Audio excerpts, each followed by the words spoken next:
My talk is called the Invisible Hand of Progression. This is about how progression design shapes player behavior without them really knowing it.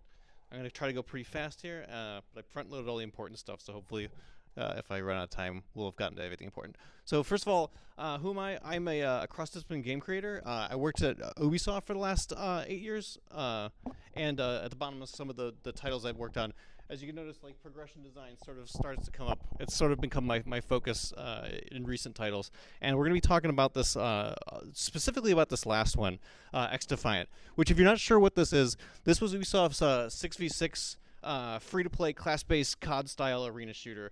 It was live for 3 seasons, and it shut down with the with the studio, which was closed down as Ubisoft was closing down a bunch of their studio. And yeah, it was free-to-play. It was PvP, and it was specifically meant to go after the same niches as Call of Duty.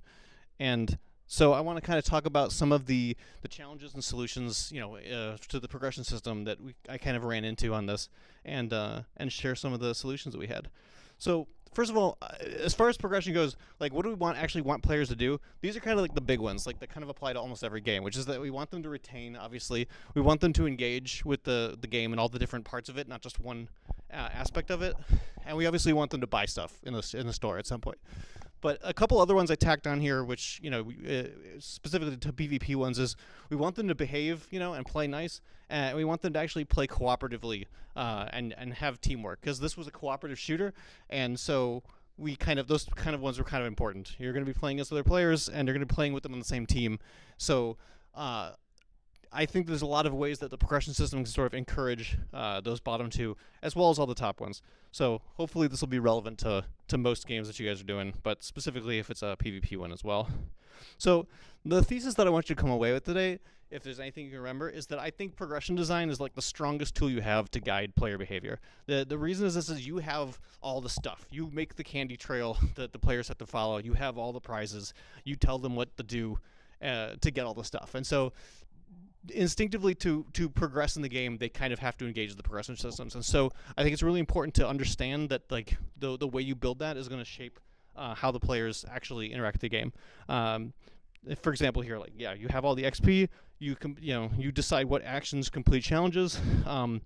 You decide which actions generate fireworks. I use that term a lot here. That's like when a slot machine is sort of like dinging, like flashing lights and animating. It's things that aren't actually a real reward, but they light up the dopamine receptors in your head. That's part of the progression system as well. And you also decide what actions get broadcast to other players. What they know about and what they don't. Yeah, players are gonna you can balance and direct balance and direct engagement because you determine where the XP is and what they're going to go after to try to get more. You also shape the play styles of those players by determining what actions and strategies are actually valid, by what which ones actually pay out and progress the game. And obviously you manage retention and burnout by deciding how often they're getting these rewards and how long they have to play the game to get them. So all of these things are part of the progression design. And so I think it's important to sort of, be aware of these things and know how you can use this to manipulate players into behaving nicer and engaging with the game the way you want them to. So a concept I kind of think about here is like the carrots and sticks of development. You have sort of like incentives and also disincentives that are part of the progression system. So obviously you have the actions that'll like make the progression go quicker, things that'll get recognized, social recognition. That's like you determine like kind of where players sit on the leaderboard, like based on what score they're getting, and the fireworks again. But you also have the reverse side of this. There's you can discourage behaviors by having it slow down progression. You can also, I put social embarrassment in here. That's kind of a harsh term, but like being at the bottom of the leaderboard, for example, where everyone can see that you're like the last player in last place, that's discouraging. Like no one wants to do that. And so by designing the score system, people will instinctively want to climb out of that last place thing. And also discouraging fireworks. That could be like a narrator, saying that, that don't do that, or even just like sound effects that's, like sad trombone sound effects or the equivalent, to kind of show the players that are not doing what they're supposed to do. And then also, of course, note that warnings and sanctions, it's not really part of progression. That could probably be its own entire talk about that, but that's also, that's your heavy hand for actually, banning players or other things like that that are, responses to, extremely bad behavior. So one of the biggest challenges that we had here with XDefiant is we were actively courting Call of Duty's audience, which is notoriously toxic. These are players that are going to be trash talking. They're going to be having offensive names from time to time. They're going to be playing very selfishly, and instead of working on a team. And they also, because what the content creators do, the content creators mostly want to get clips of kill streaks. They're going to be emulating those, and they're also going to be just trying to go after clips and kill streaks and stuff like that, and not really engaging with the game modes that we're setting up. So we didn't want to be too different from COD, but we wanted to try to correct some of those behaviors as well. So one of the biggest solutions for this was a teamwork-focused score system that I designed. So I kind of came up with these two golden rules for the score design, which is that like every action was scored based on its objective usefulness to the team. So for example, like getting a headshot, for example, is the rest of the team doesn't care that you got the headshot. They just care that you killed the guy. So I didn't actually award any extra score for stunts like that, like getting aerial jump shots, kill streaks even, headshots, a lot of those things. They didn't actually increase your score. What the score was increased by was things that helped the rest of the team. I mentioned here that save your kills instead of revenge kills. Like a revenge kill's too late. You didn't help the team. They already were killed. It's better to actually save the teammate from dying in the first place. As well as like a bodyguard bonus, which is like I increase the score for when you're doing things near your team's MVP, sort of encouraging you to sort of play, actually guard the guy you're supposed to guard. And also gave a lot of points for objective score. This is sort of like the ideal way that the score would break down, where the score was sort of equal thirds of offensive things like killing, support like healing and blocking, and objective score, which is actually like doing what the mode is telling you to do. These were meant to be in equal balance so that you couldn't just do one and expect to be at the top of the leaderboard. You kind of had to do a mix of all of them and actually play the game instead of just run around and shooting people. Another big way that I reinforced this was with the rank mode calculation. The rank mode calculation, it did feature personal score, but the win and loss outcome was like much heavier factored into it. So you couldn't really just play for yourself and try to be the best on the team. You actually needed to make your team win. So that was a big part of like getting players to be actually care about the outcome and play towards the mode. And also, minor note here that like skill rating was treated like a handicap, so that even though the teams might be unbalanced, it kind of threw a bone to the weaker teams and made it so that it wasn't really beneficial to stomp with a heavily stacked team against teams of people who are lower skill. And another big one was I called it win boosts, but basically if you kind of look at this like fake data right here, in the different ranks, your wins were worth more rank points than your losses were in the negative, and it really only became zero sum at the high ranks. What this allowed is that players, like really good players in the low ranks, would fly through it really fast because they'd be getting lots of wins and shooting up the ranks, and so they would kind of clear out of those lower ranks. But also, players that were kind of bad and would lose just as often as they would win could still actually climb those ranks up to a certain point, so that they would actually get to feel some progression and didn't feel like they were just stuck at the bottom of the ladder the whole time. That was sort of how we would deal with the skill gap. I want to show some of the scoreboard design, because this also sort of reinforces a lot of the behaviors we want. We specifically put assists and objectives and support as columns on the scoreboard to kind of reinforce that those things are important, and so that when you are someone who is doing a lot of support, even though this guy's the worst guy on the team, the whole team knows that he's the one who's actually healing people and helping out. And you saw a lot of this because of the objective score column. You'd see a lot of conversation on our community forums and stuff like that of people, complaining like, "Hey, I had the most objective score. Everyone else should be like trying to get like high objective score. I need other people to like actually push the package, actually capture the zones, And so some players would treat that like their scoreboard. They didn't really care about the final score. They just wanted to be the one with the highest objective score. So because to them that would feel like they were the most helpful in their team.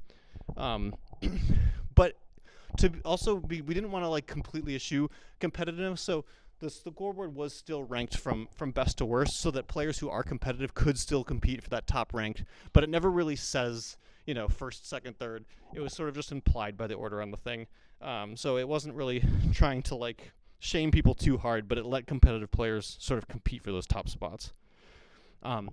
With the end of match design, again, like this was also, it doesn't say it, but it's ordered from best to worst. So it wasn't really calling them out like too bad on what your place was, but if you played the game enough, you would kind of get a sense that you would know that the leftmost spot is the first place guy. So you can kind of still be competitive without it like, shaming people too much. It also, this highlight system here, it would show off the achievement that each player sort of was the best at. So kind of letting you like shine even though you weren't the best player. Like, this guy was the best at this guy was the best at mag barrier blocking, for example. Even though he's the last place guy, everyone knows he's the guy who's putting all those shields up and was blocking all the things for us. Another innovation that I kind of had here is these joke highlights. Like this guy's highlight is just that he showed up, because the system couldn't find anything that good enough for him, and so I'd kind of like lightly tease you if I couldn't find one for it. And the community actually loved that. It was hard for me to get that through development because the directors didn't think that was going to fly. But I would see so many screenshots of people showing off the joke highlights that they would get and be like, did this game just bust my chops for not doing anything? So that's kind of that social embarrassment thing where it's like, yeah, like maybe actually do so the next time. Maybe go after the objectives like these other guys who got zone captures and things like that. But that was a way to kind of reinforce the behavior that we're looking for. Another challenge that we ran into is like we wanted to have a lot of different modes, but we wanted those to be like balanced across them. Like we didn't want there to be one mode that like that's where all the XP is and you should go in that one, because then that would just that would result in other modes being empty and barren. But they all have different lengths of time, and they all have different like actions that you're trying to do. And so how did we balance that and make sure that they were, so that all the modes were valid? Because you don't want your team like spending all this time on a game mode that then like no one plays. So how I did that, dealt with that was this mode-dependent score bonus system. So, for example, like a kill is worth 100 points in every mode, but different modes had different score bonuses that would stack up with it, and those would be used to kind of, not only just balance the score per minute for all these different modes, but also sort of incentivize, or I guess remind players like what they were actually supposed to be doing. One that I think was kind of interesting is team deathmatch. Was an interesting challenge. There is no objective score opportunities in team deathmatch because you're not doing anything that you're not doing in all the other modes. There's no zones to capture. There's no flags to grab. So how do we make that mode actually generate enough score to be competitive with all the other ones? What I did is add this kill streak bonus. So every kill you get adds an extra 50 to the kill streak bonus. And if you keep that kill streak going, your basic kills are just going up and up and up in score point wise. And the reason that's cool is because in team deathmatch, one of the things you do want to discourage people from doing is dying a lot, because that's feeding points to the other team. And so this kill streak bonus sort of incentivizes that you know how to stay alive. You have to help out, but you also need to stay alive, or your kill streak bonus is going to get reset. So that bonus alone basically made up that entire 1/3 of the objective score, chunk on that graph. That worked really well. For objective modes, what I did is I added a bunch of objective based kill bonus or score bonuses to it. So for example, like if I'm killing a guy who's actually, near my flag, that would actually add a defensive bonus. If I'm near the flag carrier, for example, that would add the bodyguard bonus. Or if I'm killing someone who's actively grabbing the flag, it's an interruption bonus. So there's all these extra skills points that you get for actually playing the mode properly. And I had a guy on the team actually that in playtest, he would always complain to me, be like, Patrick, the score system's broken. I was like, I had the most kills and I'm not in first place on the scoreboard. But I know that he just sits in the base and just snipes, and he doesn't actually do the objectives at all. And I was like, no, that's working as intended. You need to get off your ass and actually help. And in no respawn modes, that was another big challenge, because if you can't respawn, you might only get to have like 1 or 2 kills and then you get knocked out. And so to make that competitive score-wise, Delio, I added this big old elimination bonus. So every kill you get was just worth way more than normal in that mode. And so that kind of made up for the fact that you're not getting very many of them, and you're spending a lot of time dying or being dead and just watching other players play in that mode. And that applied to all the support things as well, like healing and blocking and stuff. Also had these extra bonuses that only applied in that mode to kind of jack up the score for those modes and put them on par with all the other ones. Another solution was to balance this was metric analysis. Basically, I used the metrics that we captured from playtests and from early beta to balance the score. So, for example, this is fake data, but if these were 4 of our modes and these are sort of the score per minute that each of them are clocking in on, what I would want is I'd want them to all be the same, so that every mode basically is generating the same amount of score per minute, because the score per minute is becoming your XP per minute, and so they're kind of analogous. And so the way that I would do this is I would just sort of put all the score of all the XP events in one big old spreadsheet, use the data value they have, and then the average score per minute that we actually see from the data. And what you could do is you can pretty much pick a new value and automatically know what the new score per minute is going to be. And so all you have to do is sort of fool around with those numbers, and you can visually see what would bring all those different graphs in line. And that was the way that we balanced all these different modes and with just the math. Another solution was, and this is more once everything's balanced, how do we actually steer players around and get them to go where we want to? We had a live configs XP bonus system, so that we could just sort of, without actually updating the game, I could just say, okay, right now there's a double XP event for the escort mode, for example. And so it automatically sort of funnels people towards that mode. So if we have a mode that's underperforming or is new that we want people to try, that's an easy way to do it that the players will just automatically now gravitate towards, even if it's a mode that is fairly unpopular. And then for event modes, we had a Rain Man mode that was a completely new game mode. That one was just balanced high to begin with, because we knew it was only going to show up for that one event. It didn't need the extra XP bonus on top of it. It just clocked in higher than all the other ones to begin with. And so it automatically, players can feel that, I'm getting more bang for my buck by playing these modes. And the UI is sort of, saying that there's an event going on. And so that was a way that we could sort of, drive players towards modes that we needed to. So they're not just playing Team Deathmatch over and over again.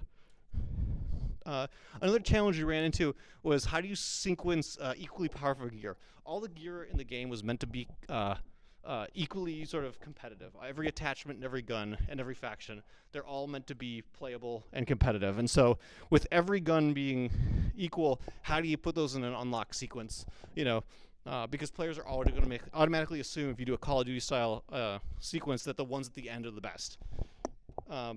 The way I did this is sort of, I completely delinearized the unlock sequence. So instead of it being one big track, I kind of split this up into lots of different tracks, and everything was unlocked via challenges. So, for example, if you wanted to get more shotguns, you'd have to do shotgun challenges to unlock more shotguns. So you automatically are getting the gear that applies to your play style. And if you don't care about sniper rifles and you never want to do the sniper rifle challenges, that's fine. The only thing you're missing out on is more sniper rifles, which you probably didn't want anyway. And for when you do have several that are in a small little progression or whatever, the way that I kind of squared that was that I always sequenced in increasing complexity. So in this example, you might have a silencer that raises your stealth but lowers your ADS time or whatever. That would go first because it's simple, whereas one that raises 2 stats and drops 2 stats would be further down the line. And ones that have additional controls, like a toggle that flips it into night vision, would be towards the end, because those are just more complicated, and we'll save those for later. Let me just skip to the end here.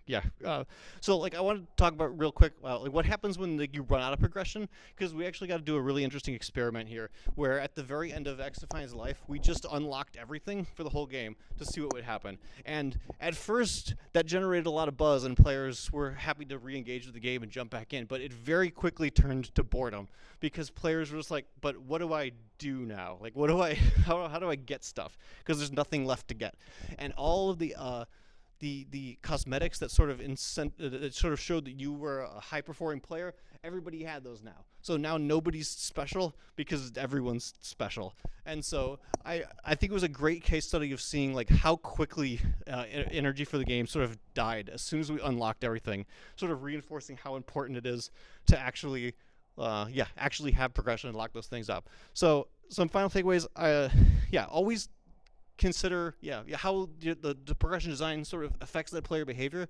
You always need to have like those moment-to-moment incentives as well as long-term ones, and you want to tune with your data instead of sentiment. Players will always say they want things faster. They'll always say, I don't even want things locked in the first place. They're wrong. They actually do want that, but they don't know it.